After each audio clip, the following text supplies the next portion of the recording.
नमस्कार, आप देख रहे हैं भारत 24। मैं हूं आपके साथ पूजा यादव। बुलेटिन की शुरुआत बड़ी खबर के साथ में करेंगे। टिल्लू ताजपुरिया की हत्या की खबर के साथ ही हम बड़ी खबरों का भी रुख करेंगे। लेकिन आपको बता दें, तिहाड़ जेल में गोगी गैंग के गुर्गे ने मौत के घाट उतार दिया। सितंबर 2021 में रोहिणी कोर्ट में जितेंद्र गोगी की हत्या हुई थी और इस वारदात में टिल्लू ताजपुरिया का नाम सामने आया था। माना यह गया था कि इस वारदात की साजिश में टिल्लू ने तिहाड़ जेल से ही इस साजिश को रचा था और इसी मामले को लेकर अदावत जारी थी। और अब गोगी गैंग के गुर्गे ने टिल्लू ताजपुरिया को उतार दिया मौत के घाट। वहीं देखिए, दूसरी खबर मैं आपको बताऊंगी कर्नाटक के सियासी रण से जुड़ी हुई, जहां पर आज प्रधानमंत्री मोदी एक बार फिर से हुंकार भरने वाले हैं। आपको बता दें कि कांग्रेस से अपना मैनिफेस्टो भी जारी कर दिया है। इसको लेकर भी अब लगातार सियासत गरमाई हुई है। अब तीसरी खबर बताएंगे आपको मेरी सहयोगी अमृता। बिल्कुल, देखिए तीसरी खबर में बात होगी अतीक अहमद से जुड़ी हुई और अतीक अहमद की बहन की बात हम करेंगे, जहां आयशा नूरी ने अपनी सरेंडर अर्जी कोर्ट में दे रखी है। तो वहीं अतीक अशरफ मर्डर मामले में गैंगस्टर रोहित मोई का भी नाम सामने आया है। तो शाइस्ता और गुड्डू मुस्लिम की तलाश लगातार पुलिस कर रही है और इसके लिए छापेमारी बार बार हो रही है, लेकिन अभी तक कोई भी ऐसा सुराग पुलिस के हाथ नहीं लगा है जो सीधे गुड्डू मुस्लिम और शाइस्ता परवीन तक पहुंचता हो। इस खबर पर तफसील से जानकारी आपको देंगे। अगली खबर के लिए रुख करेंगे साक्षी का। बिल्कुल, और चौथी बड़ी खबर में हम बात करेंगे आईएमआईएम चीफ असदुद्दीन ओवैसी से जुड़ी हुई ये खबर, जिन्होंने अतीक अहमद की हत्या को लेकर फिर से सवाल उठा दिए हैं और समाजवादी पार्टी के अध्यक्ष अखिलेश यादव पर हमला बोला है। इसके ऊपर डिटेल में बात करेंगे, लेकिन सबसे पहले रुख करते हैं पहली बड़ी खबर का मेरी सहयोगी पूजा यादव के साथ। देखिए, बिल्कुल पहली बड़ी खबर, दिल्ली की जेल में तिहाड़ जेल में बंद गैंगस्टर टिल्लू ताजपुरिया की हत्या हो जाती है। तिहाड़ जेल में गैंगस्टर टिल्लू पर हमला हुआ था। योगेश टुंडा नाम के कैदी ने हमला किया। योगेश टुंडा ने लोहे की रॉड से हमला किया। दीनदयाल अस्पताल में इलाज के दौरान में यह मौत हुई। हालांकि इस पूरे मामले में पुलिस का कहना यह है कि मामला हार्ट अटैक से मौत का है, लेकिन जो सोर्सेज के हवाले से खबर मिल रही है वो ये है कि यह अदावत का ही नतीजा है। दीनदयाल अस्पताल में इलाज के दौरान में अब मौत हो गई गैंगस्टर टिल्लू की। गैंगस्टर टिल्लू ताजपुरिया की हत्या कर दी गई, वो भी तिहाड़ जेल में। और तिहाड़ जेल के नंबर 9 की ये वारदात देखिए, अगर दिल्ली की तिहाड़ जेल की बात की जाए तो उसको द सेफेस्ट जेल कहा जाता है। ऐसे तमाम दावे किए जाते हैं, लेकिन ये दावे धराशायी होते हुए नजर आते हैं जब जेल के अंदर ही मौत के घाट उतार दिया जाता है। अभी तक आपने गैंग वॉर जेल के बाहर देखी, लेकिन अब तो जेल के अंदर भी गैंग वॉर होने लगी है। गैंगस्टर टिल्लू की हत्या कर दी गई। तिहाड़ के जेल नंबर 9 की यह वारदात है। योगेश टुंडा ने हमला बोला, लेकिन योगेश टुंडा के पीछे कौन? गार्गी गैंग का हाथ है क्या? क्योंकि इनके बीच की अदावत चल रही थी और बड़ी जानकारी यह है कि इस अदावत का ही नतीजा यह मौत है। दीनदयाल अस्पताल में टिल्लू ने आखिरी सांस ली। गैंगस्टर टिल्लू ताजपुरिया की हत्या की जाती है, उसके ऊपर रॉड से हमला किया जाता है और वहीं का कैदी योगेश टुंडा उसके ऊपर हमला बोलता है रॉड से, जिसके बाद उसको अस्पताल ले जाया जाता है। लेकिन फिर से वही बड़ा सवाल उठ खड़ा हुआ है कि आखिरकार टिल्लू ताजपुरिया को सलाखों के भीतर ही मौत के घाट उतार दे जेल प्रशासन क्या कर रहा था। तिहाड़ जेल में गैंगस्टर टिल्लू की हत्या कर दी गई। जो तिहाड़ जेल में हत्या हुई है, ये टिल्लू अपने गैंग को यहीं से ऑपरेट कर रहा था और नवीन बाली, कौशल, ये लोग, इनका नाम जो है रोहिणी कोर्ट फायरिंग में आया था। अब लोहे की रॉड से टिल्लू पर ही हमला बोल दिया गया। सितंबर 2021 में ही रोहिणी कोर्ट में फायरिंग के मामले में ये लोग सलाखों के अंदर गए थे। गैंगस्टर जितेंद्र गोगी की हत्या की गई थी। और देखिए, दिल्ली में ये अदावतें कोई नई नहीं है, बल्कि इस तरीके की गैंग वॉर सरेआम सड़कों पर छिड़ती रही। लेकिन जैसा हमने जिक्र किया कि अब तक ये अदावतें, ये गैंग वॉर सड़कों पर हुआ करती थी, धड़ल्ले से, बेधड़क तरीके से, लेकिन अब सलाखों के अंदर भी इसी तरीके से ये गैंग वॉर अंजाम दी जा रही हैं। सुरेश झा मेरे साथ, मेरे सहयोगी इस वक्त जुड़ रहे हैं। सुरेश, अपने आप में बेहद बड़ी खबर है, सलाखों के अंदर भी अब अदावतें निभाई जा रही हैं। बिल्कुल सही कहा आपने कि अब जेल भी जो है, अब जेल के अंदर भी जंगल राज हो चुका है। हम आपको बता दें कि जेल प्रशासन की तरफ से हमें जो जानकारी मिली है, इसमें कम से कम 100 से ज्यादा जो हाई रिस्क वाले जो कैदी हैं वो जेल में बंद हैं, मंडोली में, रोहिणी में और तिहाड़ जेल में। और उन सभी गैंगस्टरों की आपस में कहीं ना किसी से बदतमीजी चलती रहती है। और जिस हिसाब से जो घटना हुई, अपने आप में बहुत चौंकाने वाली घटना है कि लोहे के रोड को, जो रोड थी, उसको घिसकर जो है सुआ बनाया गया और उससे करीब 40 बार उसको मारा गया है। इससे पहले भी 14 अप्रैल को जो प्रिंस तेवतिया थी, उसकी भी हत्या चाकू मार की गई थी। तो जेल के अंदर इस तरह से हथियार बनाया जाना और गैंगस्टरों को मारा जाना, वर्चस्व की लड़ाई को लेकर कहीं ना कहीं जेल प्रशासन की एक सुरक्षा पर सवाल निशान जरूर खड़ा कर रहा है। जी देखिए, अब बड़ा सवाल यह है कि जेल प्रशासन के ऊपर भी सवाल उठने लगे।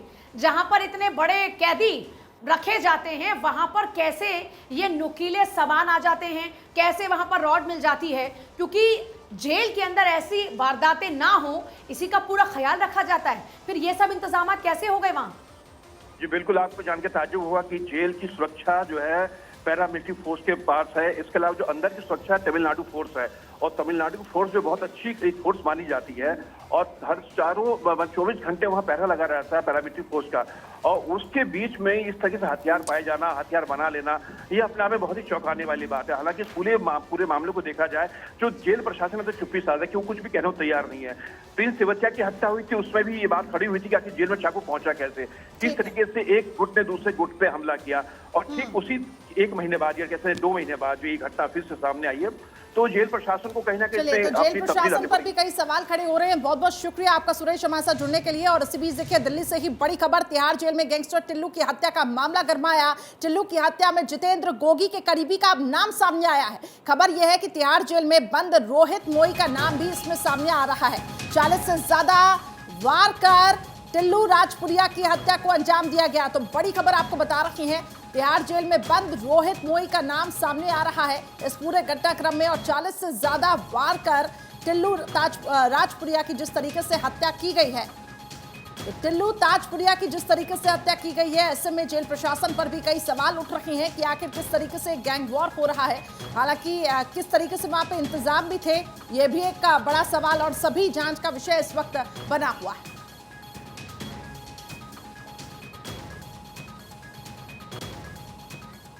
चलिए, तो उससे जुड़ी आगे भी आप तक अपडेट्स हम पहुंचाते रहेंगे, लेकिन अब बात करते हैं कुछ पॉलिटिकल खबरों की। कर्नाटक चुनाव से जुड़ी इस वक्त की एक बड़ी खबर, जहां कांग्रेस ने अपना मैनिफेस्टो जारी किया। कांग्रेस अध्यक्ष मल्लिकार्जुन खड़गे ने घोषणा पत्र जारी किया। कर्नाटक कांग्रेस के अध्यक्ष डीके शिव कुमार भी इस दौरान साथ मौजूद रहे। घोषणा पत्र में जनता के लिए कई वादे किए गए हैं, जिसमें महिलाओं से जुड़े हुए भी कई वादे हैं, किसानों से जुड़े हुए भी कई वादे हैं, लेकिन कोई राष्ट्रीय स्तर पर कांग्रेस ने बड़ा वादा नहीं किया। हाल ही में देखिए, कल बीजेपी ने अपना मैनिफेस्टो जारी कर जिस तरीके से यूनिफॉर्म सिविल कोड का दांव चला है, उम्मीद जताई जा रही थी कि कांग्रेस भी कोई राष्ट्रीय मुद्दे को लेकर आएगी सामने, लेकिन कांग्रेस ने जनता से जुड़े हुए मुद्दे, महिलाओं से जुड़े हुए मुद्दे और इसके साथ ही किसानों से जुड़े हुए मुद्दों पर ही अपने घोषणा पत्र में बात की है। हालांकि पूरी ताकत कांग्रेस अपनी तरफ से झोंक रही है। आज राहुल गांधी भी ताबड़तोड़ रैलियां वहां पे करने जा रहे हैं। तो देखिए, कांग्रेस के घोषणा पत्र में क्या खास है। परिवार के हर सदस्य को 10 किलो चावल मिलेंगे, गृह ज्योति योजना का भी जिक्र किया गया। इसके साथ ही ये कहा गया है कि किसानों को 5 साल में 1.5 लाख करोड़ रुपए दिए जाएंगे।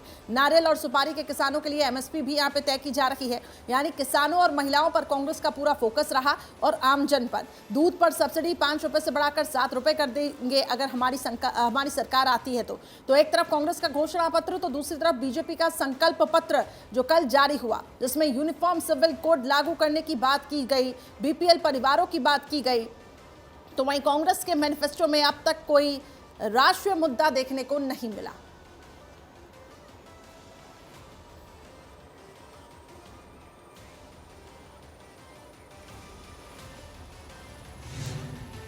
और चलिए आगे बढ़ेंगे और बात करेंगे अतीक अहमद खानदान की, जहां बहन की सरेंडर अर्जी पर आज सुप्रीम कोर्ट में सुनवाई होनी है। और आपको बता दें, अतीक की बहन आयशा नूरी की यह सरेंडर अर्जी है। उमेश पाल हत्याकांड में शामिल होने का आरोप भी आयशा नूरी पर था। तो ये बड़ी खबर इस वक्त की आपकी टीवी स्क्रीन पर, जहां सरेंडर अर्जी पर आज सुनवाई होगी सुप्रीम कोर्ट में।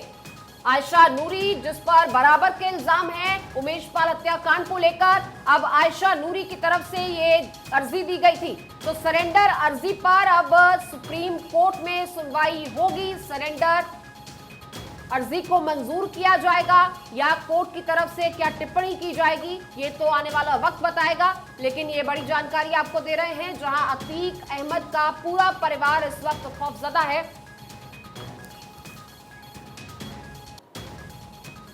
तो देखिए, अतीक हत्याकांड में नया किरदार सामने आया है और बात हो रही है जितेंद्र गोगी की। जितेंद्र गोगी के करीबी का नाम सामने आया है और एसटीएफ की रडार पर है गैंगस्टर रोहित मोई। रोहित के इशारे पर सप्लाई होती है जिगाना पिस्टल। ये वही जिगाना पिस्टल है जिससे अतीक और अशरफ की हत्या की गई थी। जितेंद्र गोगी गैंग ने ही मुहैया कराई थी ये जिगाना पिस्टल। तो देखिए, अब कई किरदार हैं जो इस कत्लकांड से जुड़ते जा रहे हैं। इन कई किरदारों से पर्दा उठना अभी बाकी है, लेकिन कईयों की शक्ल सामने आ चुकी है। और इसी फहरिस्त में जितेंद्र गोगी के करीबी का नाम सामने आया है और ये नाम है रोहित मोई का। एसटीएफ की रडार पर है रोहित मोई, जिसके इशारे पर ये जिगाना पिस्टल मुहैया कराई गई थी, जिससे ये हत्याकांड सर अंजाम दिया गया। यूपी पुलिस की कई टीमें इन दोनों की तलाश कर रही है।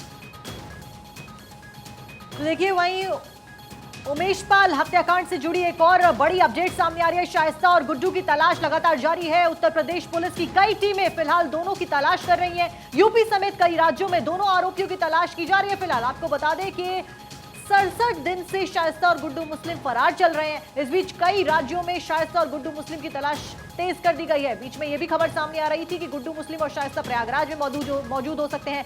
कभी उनकी आखिरी लोकेशन अजमेर में ट्रेस की जाती है, कभी कर्नाटक में, तो कभी बंगाल का भी जिक्र यहां पर किया जाता है। फिलहाल तमाम राज्यों में इन्वेस्टिगेशन जो है वो ताबड़तोड़ तरीके से चलाई जा रही है। दबिश अलग अलग जगह पुलिस द्वारा दी जा रही है। एसटीएफ बेहद एक्टिव मोड में नजर आ रहा है।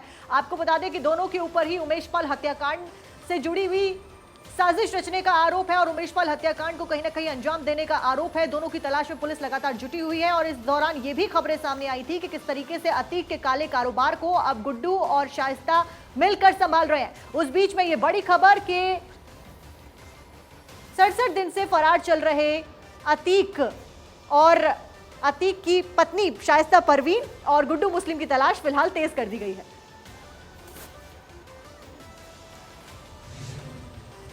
देखिए, अतीक और अशरफ की हत्या के बाद अब उनके गैंग IS 227 को कौन संभालेगा, इस सवाल से भी ज्यादा जरूरी यह है कि अतीक की अकूत संपत्ति का होगा क्या। अतीक सट्टा किंग था। अतीक होटल और रेस्टोरेंट में पैसा लगाता था, हवाला का कारोबार करता था। हजारों करोड़ की संपत्ति के लिए अब अतीक गैंग के गुर्गों के बीच ही गैंग वॉर की संभावना बढ़ती दिखाई दे रही है। बिल्कुल। और दूसरी तरफ पुलिस ने प्रयागराज के कई होटल मालिकों पर शिकंजा कसने की तैयारी कर ली है। बताया तो ये भी जा रहा है करीब 20 से 25 ऐसे होटल्स और रेस्टोरेंट्स हैं जहां अतीक का पैसा लगा था। अतीक यहां से लगातार वसूली करता था। ये वो जगहें हैं जहां से हर महीने शाइस्ता और उमर पैसों की वसूली करते थे। देखिए रिपोर्ट और समझिए पूरा मामला।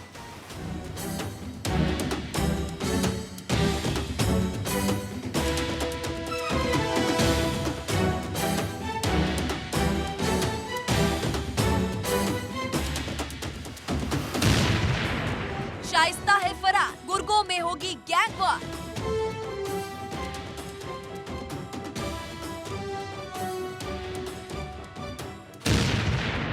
सट्टा बाजार में पैसा लगाता था अतीक।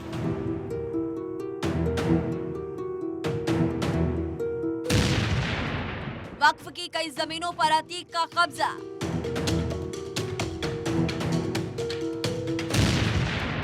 प्रयागराज के कई होटल में अतीक की हिस्सेदारी।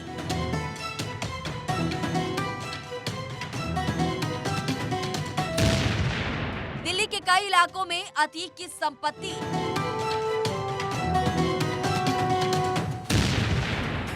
साकेत, साउथ, बाटला हाउस, ओखला में संपत्ति। प्रयागराज के 20 से 25 होटल और रेस्टोरेंट में अतीक का पैसा। शाइस्ता परवीन और गुड्डू मुस्लिम दोनों फरार हैं, तो शूटर साबिर का भी कोई सुराग नहीं मिल पा रहा। अब अतीक के गैंग IS 227 के मेंबर्स के बीच गैंग वॉर की पूरी आशंका है। 130 से ज्यादा गुर्गे इस गैंग में हैं। अतीक और अशरफ की अवैध अखूत संपत्ति में बंटवारे को लेकर इनके बीच गैंग वॉर हो सकती है, क्योंकि अतीक की हजारों करोड़ की अकूत संपदा है। साथ ही ये भी खुलासा हुआ कि अतीक अहमद ने वक्फ की कई जमीनों पर कब्जा कर रखा था। कब्रिस्तान की जमीनों पर कब्जा था। प्रयागराज विकास प्राधिकरण इन दोनों अतीक और अशरफ की संपत्ति का पूरा कच्चा चिट्ठा निकालने की कोशिश कर रहा है। प्रयागराज के हर होटल और रेस्टोरेंट की जांच की जा रही है, ताकि ये पता लगाया जा सके कि आखिर अतीक ने किस किस होटल में पैसा लगाया था। ये बात भी सामने आई है कि इन होटल और रेस्टोरेंट की कमाई का हिस्सा शाइस्ता और उमर हर महीने वसूलते थे। प्रयागराज के 5 होटल और 6 रेस्टोरेंट में अतीक का पैसा लगा होने की बात सामने आई है। होटल मालिक हर महीने अतीक को हिस्सा भेजते थे। प्रयागराज से लेकर दिल्ली तक ही नहीं, बल्कि मुंबई और गुजरात में भी उसने होटल और रियल एस्टेट में पैसा लगाया था। अब इसी संपत्ति को लेकर अतीक के गुर्गों में जंग छिड़ सकती है और अतीक सट्टा किंग भी था। प्रयागराज पुलिस के रडार पर प्रयागराज के 5 सट्टा कारोबारी भी हैं। अतीक ने दिल्ली में 100 करोड़ की संपत्ति खरीदी। जबरन वसूली की रकम प्रॉपर्टी में लगाता था। माफिया के साथ साथ बिजनेसमैन भी था माफिया। अलग अलग बिजनेस में पैसा लगाता था अतीक। ज्वेलर्स के पास पैसा भी लगाता था अतीक। अतीक के पूरे साम्राज्य के वैसे तो कई दावेदार हैं, लेकिन उसके 2 बेटे जेल में हैं। 2 बेटे बाल सुधार गृह में हैं। पति फरार है, बहन फरार है, अशरफ की बीवी फरार है, अतीक के दोनों सारे फरार हैं। इसलिए अब अतीक के गैंग IS 227 में गैंग वॉर हो सकता है। संपत्ति को लेकर जंग छिड़ सकती है। पुलिस को आशंका है कि इसी अकूत दौलत को सेट करने के लिए शाइस्ता फरार है, लेकिन शाइस्ता की तलाश में छापेमारी लगातार तेज होती जा रही है। वहीं जेल में बंद अतीक के बेटे अली से किसी के भी मिलने पर रोक लगा दी गई है। बहुत जरूरी होने पर सिर्फ वकील को मिलने की इजाजत होगी। Bureau report, Bharat 24।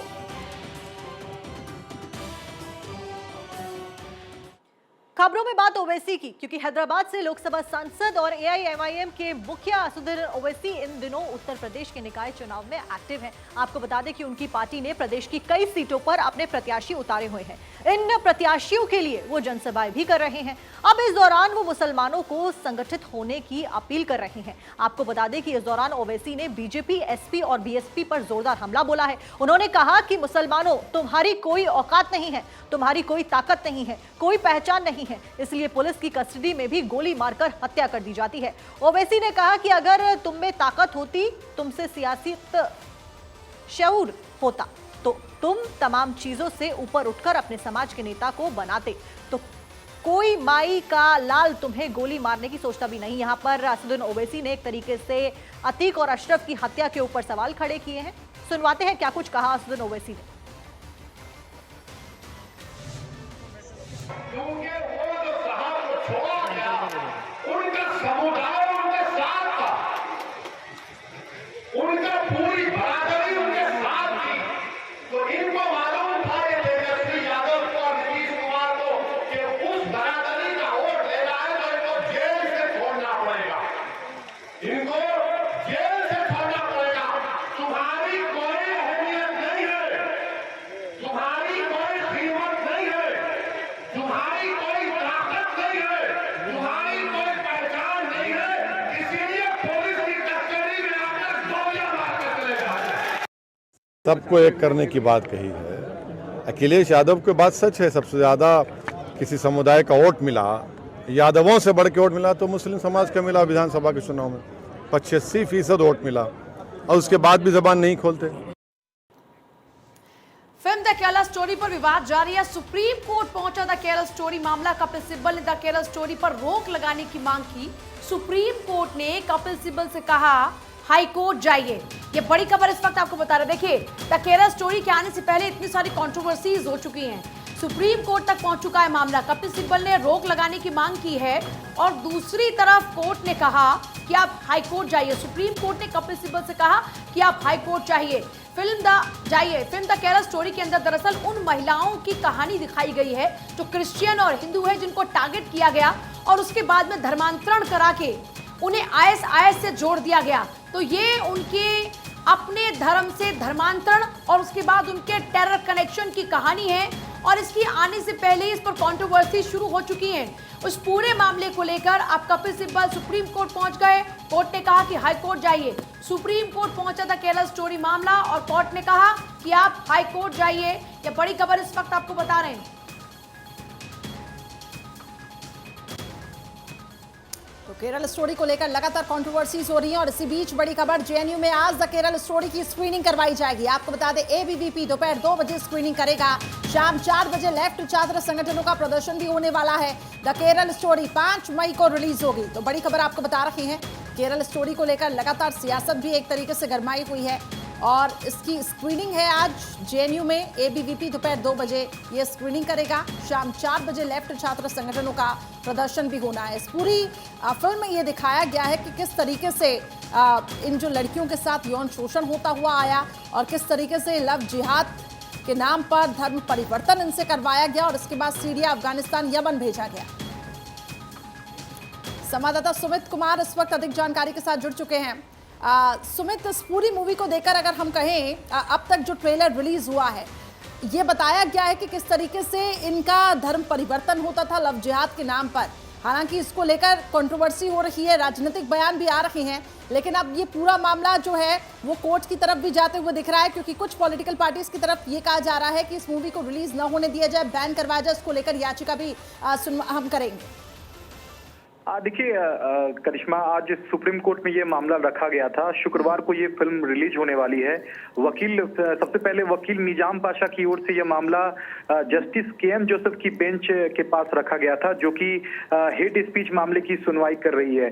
जब बेंच के पास ये मामला रखा गया तो तब जस्टिस KM जोसेफ ने निजाम पाशा से कहा कि आप हाईकोर्ट क्यों नहीं जाते, आप CJI के पास आपको जाना चाहिए था, या फिर इस मामले को हाईकोर्ट लेके जाना चाहिए था।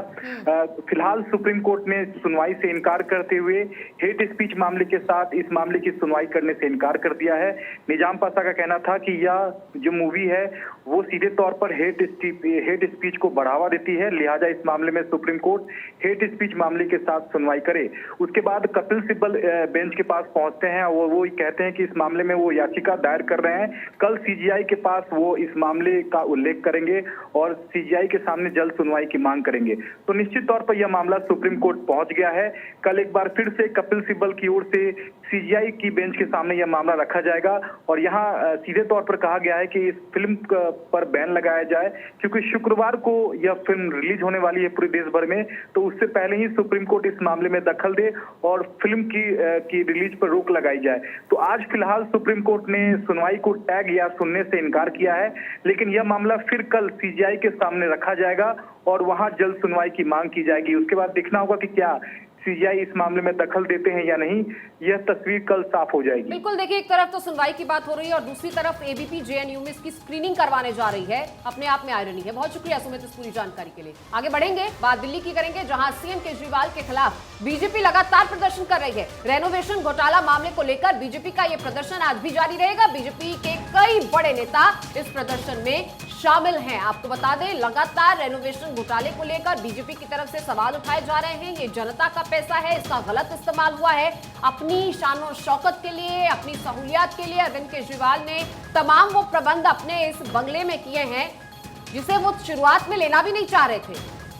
और अब बीजेपी के कई बड़े नेता इस चीज को लेकर सवाल उठा रहे हैं, सड़कों पर हैं और दिल्ली के मुख्यमंत्री के खिलाफ प्रदर्शन कर रहे हैं। और ये रोष प्रदर्शन लगातार जारी है। लगातार ये सवाल उठ रहे हैं कि आपने जनता का पैसा, वो भी कोविड काल में, आपने कैसे अपने बंगले की रेनोवेशन पर इस्तेमाल किया। और कोई मामूली रेनोवेशन नहीं, करोड़ों रुपए खर्च किए गए। 45 करोड़ का ये पूरा बजट रखा गया और 6-6 करोड़ जहां किचन में, इलेक्ट्रिकल एप्लायंसेस में, बिजली की व्यवस्था में, तमाम चीजों को लेकर ये तमाम खर्चा किया गया। इसे लेकर अब अरविंद केजरीवाल लगातार घिरते हुए नजर आ रहे हैं। बिल्कुल, और तमाम सवालों के घेरे में आम आदमी पार्टी यहां पर आ गई है और इसी के साथ तमाम जानकारी लेकर हमारे सहयोगी आनंद हमारे साथ जुड़े। आनंद, ये बड़ा प्रदर्शन एक बार फिर से भारतीय जनता पार्टी लगातार प्रदर्शन कर रही है, उस बीच आज भी प्रदर्शन लगातार जारी रहेगा। इस बीच कौन कौन से बड़े नेता शामिल हो सकते हैं जिनका जिक्र यहां पर किया जा रहा है? जी बिल्कुल, आपने सही कहा। अगर बात करें आम आदमी पार्टी की तो उसके ऊपर सवाल निशान लगातार दिल्ली बीजेपी उठा रही है। उनका साफ कहना है कि जो भी रेनोवेशन दिल्ली के मुख्यमंत्री अरविंद केजरीवाल ने अपने घर पर करी है, उसकी रकम जो कि 45 करोड़ है, जो कि बेहद ही ज़्यादा है, जिसको लेकर लगातार उनका आरोप है कि जनता की गाड़ी कमाई का दुरुपयोग अरविंद केजरीवाल ने अपने घर में अपनी लग्जरी को लेकर किया है, जो कि उनका पहले वादा था कि वो एक सिंपल सिटी में रहेंगे, किसी प्रकार की सिक्योरिटी से लेकर लग्जरी चीज़ें नहीं लेंगे। तो उसके बाद आप देख सकते हैं मेरे पीछे तमाम बीजेपी दिल्ली के बड़े नेता, जिसमें से खुद leader of opposition Ramvir Singh Bidhuri आए हुए हैं और कुछ देर में ही दिल्ली से सांसद मनोज तिवारी से लेकर तमाम बड़े नेता आएंगे। तो आप खुद समझ सकते हैं इस मुद्दे को लेकर बीजेपी पूरी तरह से एग्रेसिव है। आइए बात करते हैं कुछ बीजेपी नेता से। दिल्ली बीजेपी के उपाध्यक्ष रंजन तिवारी जी से। सर, कल भी प्रोटेस्ट हुआ था, आज भी प्रोटेस्ट हुआ है, बीजेपी की आगे की प्लानिंग क्या है? ये प्रोटेस्ट तब तक चलता रहेगा जब तक केजरीवाल जेल में नहीं जाते, जब तक इनकी इंक्वायरी नहीं होती, जब तक एक एक पैसे का, एक एक पाई का हिसाब नहीं होता, जब तक जो इनका तानाशाही रवैया है ठीक नहीं होता और इनका घमंड चूर चूर नहीं होता, तब तक ये प्रोटेस्ट जारी रहेगा। बात करेंगे, आप देख सकते हैं तमाम बीजेपी नेता इस मामले को लेकर बेहद एग्रेसिव। उनका साफ कहना है कि जिस प्रकार के आरोप अरविंद केजरीवाल पर लग रहे हैं वो बिल्कुल ही जो उन्होंने पहले वादे किए थे, शपथ ली थी, तमाम उसके विपरीत है। आइए बात करते हैं संयोजक दिल्ली के जो कि इस तमाम प्रोटेस्ट को देख रहे हैं और महासचिव हैं दिल्ली बीजेपी में, हर्ष मल्होत्रा जी। सर, वादा क्या था अरविंद केजरीवाल ने, किसी प्रकार की लग्जरी नहीं लेंगे और किसी प्रकार की जो कि गाड़ी काफिले सिक्योरिटी नहीं लेंगे, लेकिन उसके बाद अब जो 45 करोड़ रेनोवेशन पे वो आ रहा है। केजरीवाल झूठा है, ढोंगी है, ढकोसलेबाज है। दिल्ली से वायदा किया, दिल्ली की जनता से वायदा किया कि ये जो कुर्सी है इसमें कुछ है, इसमें बैठने के बाद आदमी पता नहीं क्या भ्रष्टाचारी हो जाता है। ये भविष्यवक्ता है, इसने सही कहा था, अपने लिए कहा था और कहा था अगर मैं राजनीति में आऊंगा तो ना मैं बंगला लूंगा, ना गाड़ी लूंगा, ना सिक्योरिटी लूंगा। गाड़ी भी ली, गाड़ी का काफिला लिया, 200 लोग सिक्योरिटी में है। बंगले का हाल देख लो, 4 बंगलों को मिला के एक बंगला बना रहा है। 45 करोड़ रुपए खर्च कर रहा है बिना किसी टेंडर के। और मैनिपुलेशन ये कि 10-10 लाख रुपए के टेंडर, छोटे छोटे टेंडर, जबकि 1 करोड़ रुपया कंसल्टेशन पे दे रहा है। पता नहीं किसको दे रहा है, अपने किसी रिश्तेदार को 1 करोड़ रुपया कंसल्टेशन पे। 8-8 लाख रुपए के पर्दे, 5 लाख रुपए का कमोड, टॉयलेट्स में एसी, मार्बल का तो पता ही नहीं कितने करोड़ों रुपए का मार्बल है। तो ये झूठे लोग हैं, भ्रष्टाचारी लोग हैं।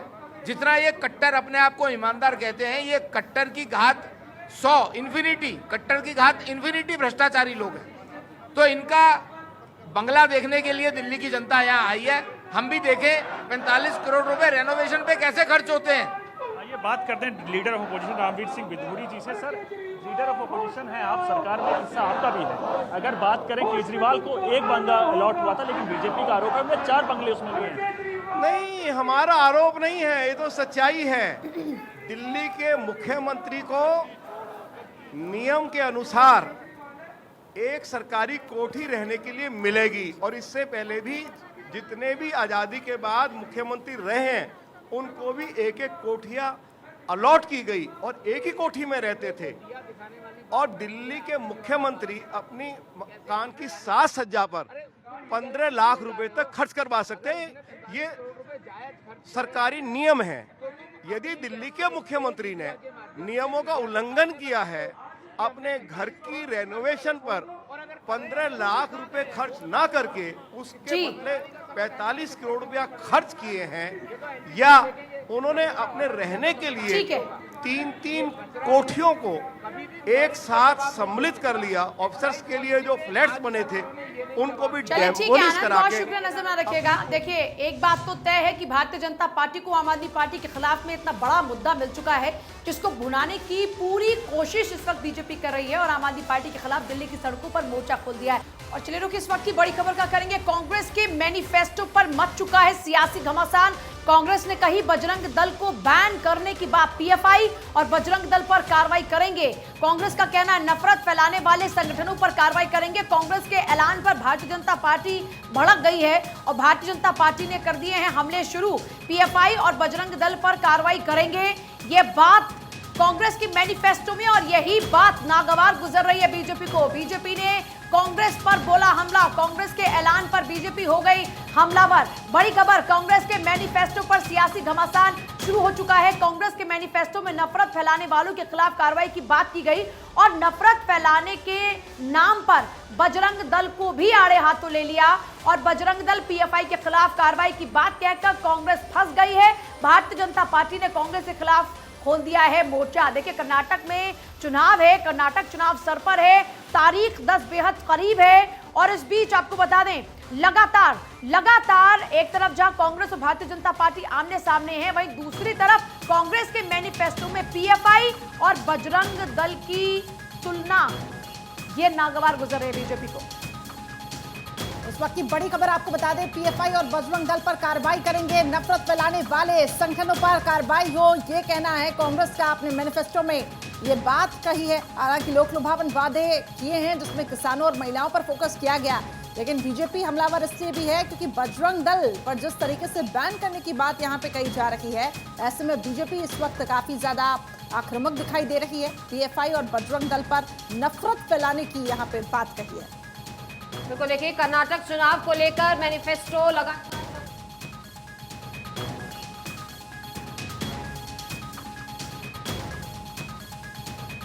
पीएफआई और बजरंग दल बैत करने की बात कही गई है। कांग्रेस का तर्क यह है कि जो तमाम संगठन धर्म के नाम पर आतंक फैलाते हैं, धर्म के नाम पर गुंडागर्दी करते हैं, धर्म के नाम पर समाज का सौहार्द बिगाड़ने की कोशिश करते हैं, उन तमाम संगठनों को बख्शा नहीं जाएगा। यदि हम सरकार में आते हैं तो इन संगठनों को बैन किया जाएगा, इनके खिलाफ कार्रवाई की जाएगी। और बजरंग दल का नाम आते ही भाजपा ने इस पूरे मामले का संज्ञान ले लिया है और लगातार बीजेपी इस पर हमलावर है। बीजेपी का कहना है कि आपने पीएफआई का जिक्र पहले कभी क्यों नहीं किया, आज अब बजरंग दल की बात करते हैं। तो इसी को लेकर अब वार पलटवार शुरू हो चुका है। तो देखिए, वोट पोलराइजेशन की कोशिश में दोनों ही पार्टियां और कोशिश यहां पर पुरजोर तरीके से की जा रही है। लेकिन ये हथकंडे क्या कर्नाटक की जनता को भाएंगे? कर्नाटक की जनता के लिए ये मुद्दे अहम हैं या बिजली पानी की व्यवस्था, महिलाओं के लिए सुविधाओं की व्यवस्था, किसान के लिए थोड़ी आसानी हो, ये तमाम मुद्दे हैं।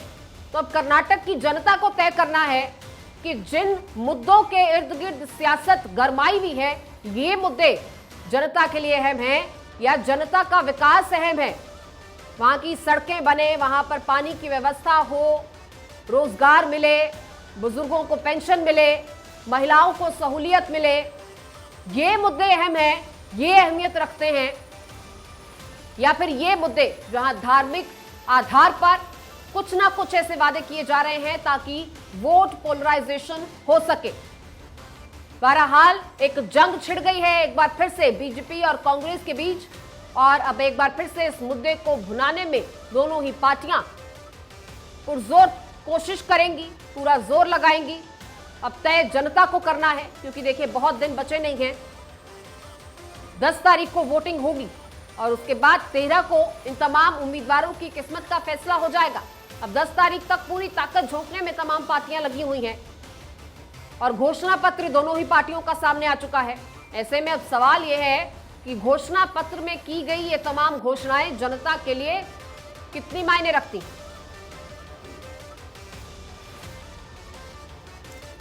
तो देखिए, ये तस्वीरें कांग्रेस की जब घोषणा पत्र कर्नाटक का उनके द्वारा रिलीज किया गया, बेंगलुरु की ये तस्वीरें जहां पर कांग्रेस अध्यक्ष मल्लिकार्जुन खड़गे समेत तमाम बड़े नेता मौजूद रहे। इस बीच आपको बता दें कि कई सारे लोक लुभावन वादे भी कांग्रेस ने अपने पत्र में किए हैं।